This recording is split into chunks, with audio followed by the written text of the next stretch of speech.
Breaking news. The Minnesota Supreme Court has just sent a critical case on transgender rights back to a lower court. The judges today said they want that court to figure out if a transgender athlete who claimed USA Powerlifting has a, quote, legitimate business purpose for excluding her.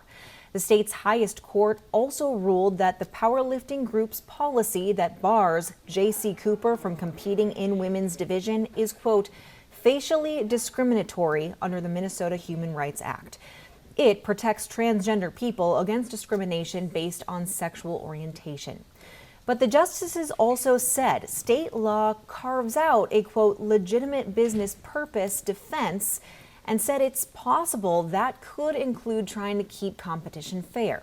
So it sent the case back to the original trial court to make a decision. We have heard from the Minnesota GOP. They released a statement saying, quote, for decades, women and girls fought tirelessly for the rights guaranteed under Title IX. Sadly, those hard-won protections have increasingly come under attack, and today's decision marks another setback in the fight to protect girls' sports.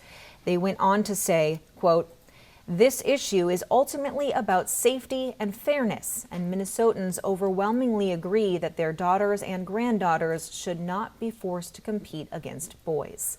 House Republicans are ready to act in the first weeks of next year's legislative session to make clear that girls' sports are for girls, end quote.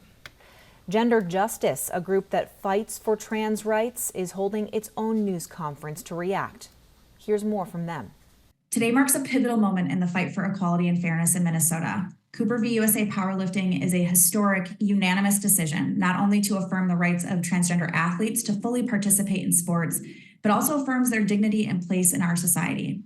Gender justice envisions a world where everyone can thrive no matter their gender, gender expression, or sexual orientation. And with our co-counsel Nicholas Castor, Schlesinger PLLC, and Primo Frank, we took this case back in 2019 because we knew even then that there was a growing, unprecedented legal, legislative, and messaging campaign orchestrated by anti-LGBTQ hate groups to deny transgender people basic human rights and push them out of society altogether. This case has always been about something fundamental to who we are as Minnesotans, that we believe in the right to live free from discrimination, pursue our dreams, whether that's excelling in athletics, advancing in our career, or simply living openly as our authentic selves. And frankly, it's an integral part of being an American to participate in sports. Last year, nearly 80% of all Americans aged 6 or older participated in at least one sport activity. People of all ages in every corner of this country participate in sport to learn teamwork, be healthy, be part of a team, and have a sense of belonging in their community. Minnesota has long been a leader in advancing justice, and we are proud to be a trans refuge state, providing hope, support, and safety amid a national landscape that has grown increasingly hostile to transgender people. We're so glad to gather today and celebrate this win for dignity and humanity and fairness. This is a huge win, and we are so proud. So the ruling might be a bit confusing to folks who are looking at it in terms of like, what did the court do? What did it say? And so the court was looking at two different claims. One was discrimination in public accommodations. The other was discrimination in business.